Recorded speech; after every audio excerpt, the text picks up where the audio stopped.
បាទថ្ងៃនេះមកថតពីសកម្មភាពធ្វើសម្បុករបស់សត្វកន្លង់ហើយនេះជាសកម្មភាពរបស់សត្វកន្លង់ដែលកំពុងធ្វើសម្បុកដែលកំពុងតែកាត់ដើមឫស្សីដែលងាប់ទុកចោលហ្នឹងធ្វើជាសម្បុករបស់វាហើយវាកាត់បន្តិចម្ដងហើយប្រើរយៈពេលយូរមិនកាត់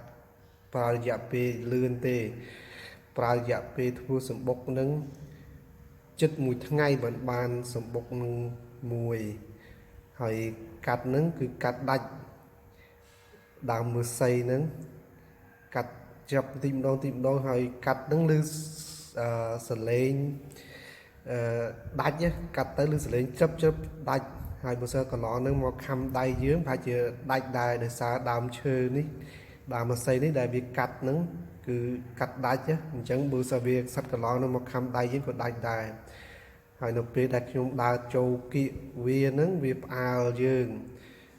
ហើយហើរចេញហើយក៏ខ្ញុំថយក្រោយវិញនេះខ្ញុំទៅដើរទីម្ដងចូលទៅថតពីសកម្មភាពរបស់សត្វកន្លងនឹងដែលកំពុងតែធ្វើសម្បុកហើយចូលនឹងប្រយ័ត្នប្រយែងដែរព្រោះចូលតាមស្រួលនឹងសត្វកន្លងតិចយើងបានដោយសារសាច់កន្លងនឹងស្មានថាយើងនឹងចូលទៅដើមសម្បុកវាឬក៏ចូលទៅចាប់វាហើយដើរទៅ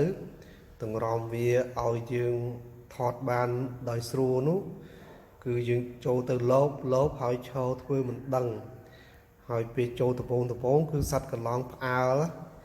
ហើយរតិចរអីព្រោះសត្វកន្លងមានតនិចដូច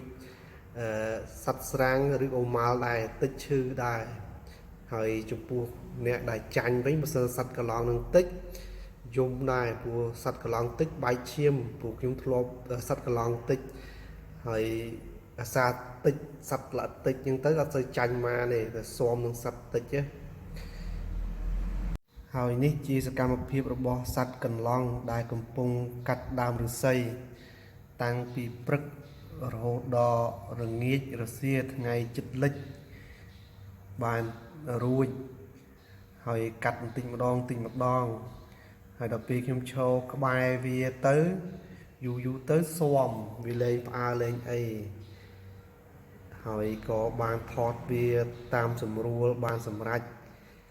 ដល់ពេលហ្នឹងទៅបានវាសាំងថាយើងនឹងអត់ធ្វើអីវាទេទៅដបងហ្នឹងគឺកាចបើមកវារត់តិចរត់អី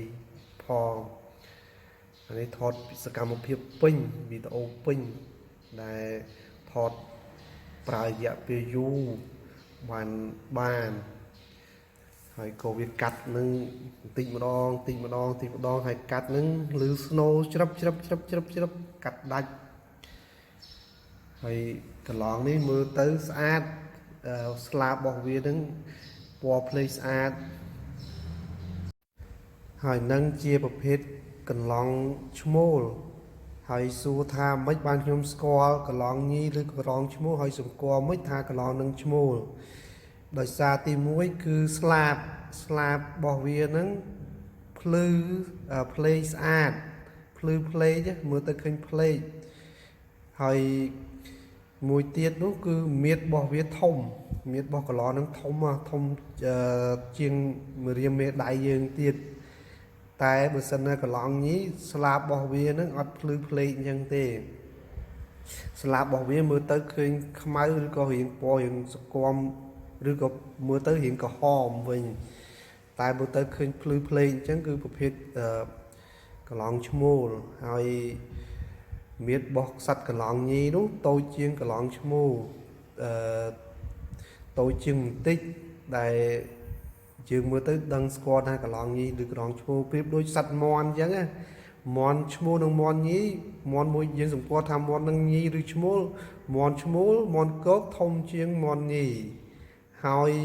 រោមរបស់មាន់ឈ្មោលស្អាតជាងរោមរបស់មាន់ញីធម្មជាតិរបស់សត្វគឺអញ្ចឹងរោមរបស់មាន់ឈ្មោលស្អាតណាស់ភ្លឺស្អាតតែរោមមាន់ញីអត់សូវស្អាតទេអានឹងភាពតាក់ទាញខុសគ្នារវាងមនុស្សប្រុសនិងមនុស្សស្រីមនុស្សប្រុសមនុស្សស្រីស្អាតជាងមនុស្សប្រុសវិញមនុស្សប្រុសអត់សូវ ចេះតុបតែងខ្លួនទេមនុស្សស្រីប៉ុនតុបតែងខ្លួនតែសត្វខុសពីមនុស្សសត្វវិញគឺមនុស្សសត្វឈ្មោលគឺចេះតុបតែងជាងមនុស្សសត្វញីសំទោសជាងសត្វញីវិញធម្មជាតិរបស់សត្វអញ្ចឹងខុសពីមនុស្សហើយបើសិនបងប្អូនណាមិនជឿបងប្អូនណាដែលធ្លាប់ចិញ្ចឹមសត្វមាន់ឬក៏សត្វទាកប៉ាបងប្អូនមើលទៅសត្វពីរហ្នឹងសត្វឈ្មោលនិងសត្វញីមួយណាស្អាតជាងគឺសត្វឈ្មោលស្អាតជាងហើយមើលតែរោមរបស់វាហ្នឹងគឺចម្រុះពណ៌ស្អាតហើយដូចរោមសត្វឈ្មោលហ្នឹងចេះតុបតែងខ្លួនពីធម្មជាតិនឹងទាកប៉ាក៏អញ្ចឹងដែររោមរបស់វាហ្នឹងភ្លឺស្អាតជាងរោមទាកប៉ាញីធម្មជាតិរបស់សត្វហើយមាឌវាក៏ធំជាងដែរ